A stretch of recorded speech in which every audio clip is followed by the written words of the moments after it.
Well, Mr. Secretary, first off, let me just say thank you for being here with us today. And I just want to acknowledge up front the strong partnership that we've had with the State Department in putting together the 4th Annual Summit of the Americas.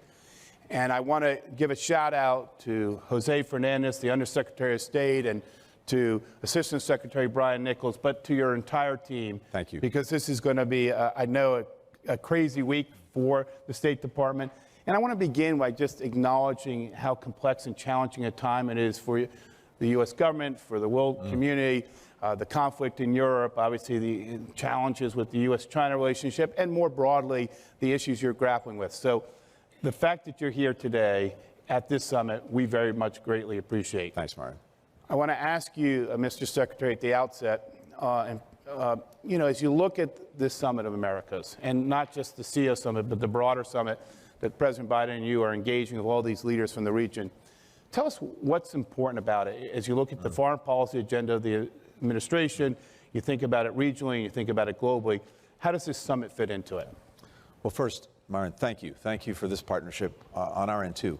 We can't do it without you. We've had a partnership in so many ways with the Chamber across so many issues. I think it's especially important in our own hemisphere. So I'm grateful for everything that you've done, that the Chamber has done, to be such an important presence here at the summit over the next 3 days. Usually important. And this is a critical moment for us. On one level, it's pretty simple, and it's obvious, but it's no less important for being obvious. No other region in the world has the same direct impact on the lives and livelihoods of Americans than the hemisphere that we share. It's as simple as that. So to some extent, as goes the hemisphere, so go we. And so we have a real stake in making sure that together we get this right. And again, to state the obvious, this is a time of incredible challenge for all of us. We've had a confluence of almost perfect storm events over the last years that have had a profound effect here in the Americas. COVID, climate, some democratic deficit, migration, and of course the daily and changing impact of technologies on the lives of everyone. You put all that together, we've lost 2.7 million lives from COVID in our hemisphere. Our hemisphere has suffered the most from COVID. At the same time, it's 30% of global GDP. If we get our act together and mobilize that effectively, there is so much we can do. The leaders have not met in more than 4 years. It's time. But to your point, and this is what I find so vital about this summit, as important as the government-to-government work is, that is far from the sum and substance of this gathering. We have the business community. We have civil society. We have young people. We have all the different stakeholders in our hemisphere. And if these 3 days, 4 days, can galvanize some collective action together, and then we can take that from the summit, I think we'll have done a good thing. Well, Mr. Secretary, thank you for framing it in the context of all the things that this region has to think about, the pandemic, the return to health, and the return to stronger economies. You have an economic plan that you want to talk about at this summit. Can you give us a preview about what that economic plan looks like and a little bit about how the private sector will play into that economic plan? Well, first, never get ahead of your boss. So, just a little bit of just a little bit. The President's going to be speaking to this later today, and I'm very excited about that. It dovetails with a number of things that we're doing here. First, we have, with our partners throughout the region, we have a number of areas and issues that we're trying to drive together. There's going to be a lengthy summit declaration that you'll see that actually focuses in our work together in a number of areas. And the President's economic plan dovetails with those areas. So, for example, we need to build greater health resilience in our hemisphere in 2 ways. We need to be better prepared to manage a future pandemic, but also in the daily lives of people. We need to be able to provide better basic health services. There are huge disparities. One of the great things coming out of the summit, and this is where the private sector also is critical, is we have a commitment over the next couple of years to train 500,000 health professionals, generalists and specialists. That's going to make a huge difference if they are effectively deployed throughout our hemisphere in raising the basic level of health services. That's one, but the President's going to address some of that. Second, on the climate and energy agenda, there are huge needs, but also huge opportunities to come together in a way that actually is beneficial to our economies and also beneficial to climate, beneficial to our energy security and infrastructure development. He will speak to that. We have to do more, and we will do more in a positive way to bridge digital divides that exist within our countries, but also within the hemisphere itself.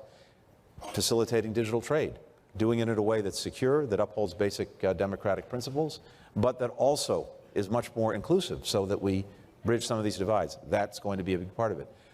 But also, and this is really imperative, and this is, again, where our partnership with the private sector is so important, we have to find ways together and make good on commitments together to create an environment in which business can really work effectively. So we know there remain huge challenges when it comes to everything from regulatory frameworks to corruption. It is vital that all of our partners and we work together to deal with these because, for example, as we've discussed, there's a lot of capital out there, but it's not going to be deployed if the environment in which you want to deploy it is simply too risky and too complicated. We have these conversations all the time with our counterparts. Hearing it from us is one thing. I think hearing it from the business community directly, that's important too. So the president's going to address all that. There are huge infrastructure demands throughout the world. There are huge infrastructure demands in our hemisphere. How do we facilitate making sure that the government is playing its part in helping to support viable projects, in helping to mobilize capital? All of that will be there. I don't want to get too far ahead of where he's going to be. Stay tuned. Always smart not to get ahead of POTUS, the yes. president, your boss. It's a good rule. Look, you talked about energy security, you talked about the digital transformation, you talked about digital trade. All these are important areas for business to be in partnership with government, and not just our government, but governments around the region. How receptive is the message being heard in the region? Now, I know you're going to begin your bilaterals over the next couple of days. You'll have the big summit. Do you see government leaders across the region understanding that this is a critical moment to come together? Because we see quite a bit of change politically in the region. And I wonder how that factors into what you're trying to achieve. Well, look, one of the, I think, strengths in a sense of our region is, look, there are political differences. We have democratic governments of the left, of the right, and of the center. But despite what political differences there are, if the fundamentals are there, we're going to be able to work very, very effectively together. And whether it's of the left, the right, or the center, there's a common challenge for every single democracy in our hemisphere, and that's to actually deliver concrete results for people.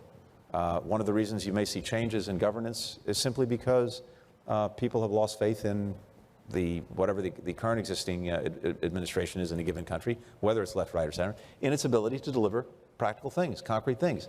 So my sense, Myron, is in our conversations, governments are very motivated to figure out how do we actually deliver? And it's partly because it's the right and necessary thing to do. It's probably the politically self-preservation thing to do as well. So I think we have to work with that, work with partners, and find ways together to support change that creates the right environment. Again, to, among other things, mobilize capital throughout the hemisphere. Well, all those are very important principles and issues to think about. The one thing that you've talked about, but I want to get a little deeper on, is the rule of law. And, you know, for business leaders, the rule of law is fundamental. We need certainty, we need transparency, we need accountability. And by the way, we want to be accountable also to the system. Talk to me about the Alliance for Development and Democracy. You have this pathway with a couple of countries in the region. I'm sure you want to expand that to others. How does that fit into this narrative, and how does it link up to the business community in terms of us working with you? So I think this is a terrific initiative, and it brings together, as you know, Costa Rica, Dominican Republic, Panama. In fact, I had my counterparts from those countries in Washington 3 or 4 months ago for a meeting of this alliance. And we're focused on very practical things, like how do we make governance work better for people? How do we make sure it's inclusive? And how do we make sure that it does exactly what we're talking about? It creates a better environment for, among other things, investment. So one of the things we've talked about is using some of the digital tools that have been developed to make sure governments adopt them. That's a way of combating corruption, which is one of the single biggest challenges we face, not only in the hemisphere, but around the world. It cuts through red tape, so that also helps create a better business environment. These are the kinds of initiatives that, in a very practical way, we're trying to bring together And if we can demonstrate among a small number of countries that this works, I expect that'll expand to others as well. What does success look like at the end of the summit? You know, after our CEO summit, after your summit with the president leads, what does success look like? And how do we go forward to make sure that whatever is discussed here, we take into action? And here you can challenge the private sector. We need to play a role. But what does success look like? Look, I think the private sector is a critical partner on virtually everything that we're doing. And in fact, one of the greatest strengths we bring to the table is our ability to work together with the private sector in ways that other countries don't or can't. So we want to see that mobilized to the greatest extent possible. I think when it comes to the issues we've talked about, when it comes to basic good governance, when it comes to transparency, when it comes to rule of law, when it comes to combating corruption, I think that's something that the private sector rightly should and must insist on. And hearing it directly from the private sector makes a big difference. Certainly our partners hear it from us. And of course, we have to deal with our own challenges as we are. But what does success look like? It's two things. Yes, it's what gets agreed at this summit. There'll be important commitments. There'll be important initiatives. There'll be important declarations of intent. All right. But 3 days is not 365 days. This has to be done over 365 days. We have to hold ourselves accountable to what is agreed here, the commitments that all of us make to try to move forward, and then really see where we are at every step along the way. Are we delivering on that intent? We're not going to know that right away. So, look, I think we'll have important, the lingo that we use, deliverables. We'll have good deliverables, but the deliverables are only as good as their implementation. They're only as good as a sustained commitment to getting them done. So, maybe we should come back together in Los Angeles in a year's time and see how we're doing. Los Angeles or others? Well, this is a city of angels, so I shouldn't say other cities, but we've got a lot of great cities in this country that would be happy to have this forum. Look, I know you have limited time, and I want to ask you just sort of what should we be thinking about? What should the business community be thinking about? You've mentioned the big issues, but what is it that we all need to be thinking about to drive home success, underscoring everything you just said? So for me, it's a pretty simple proposition. Not a single one of the issues that we're working on and that are actually having an impact on the lives of people in every country in this hemisphere, not a single one can we effectively deal with alone. And by alone, I mean no single government can do it, and even a group of governments can't do it, because we need to have partnerships with the private sector, with civil society, with other major stakeholders. Climate, COVID, emerging technology, migration, all of these things defy unilateral solutions, either unilateral, again, on the part of a single government, or unilateral on the part of a single stakeholder. So it's, in a sense, as basic as that. If we can't find ways to effectively partner, we're not going to meet these challenges. If we don't meet these challenges, we're not going to be responsive to our citizens. And if we're not responsive to our citizens, they'll let us know. So we need to get this right, but last thing I'll say is this, and I think you'll hear this from the President this afternoon, because he is the eternal optimist, and it's an occupational requirement. There's huge opportunity here. You all know this better than anyone. You can see it, you can feel it, and you're doing it. The Vice President, with the call to action for investment in the Northern Triangle countries, that's been a remarkable success. $3.2 billion in new investments generated just in the space of about a year. So the opportunity is there. The question is, how do we effectively work together to seize it? And here, Myron, with the Chamber, hearing from you, working with you, engaging with you so that we understand from the perspective of the business community what's needed. And then we can use what influence we have to try to help create that environment. That's usually important. We'll share the same with you. And I think if we're working together, we're going to get a lot done.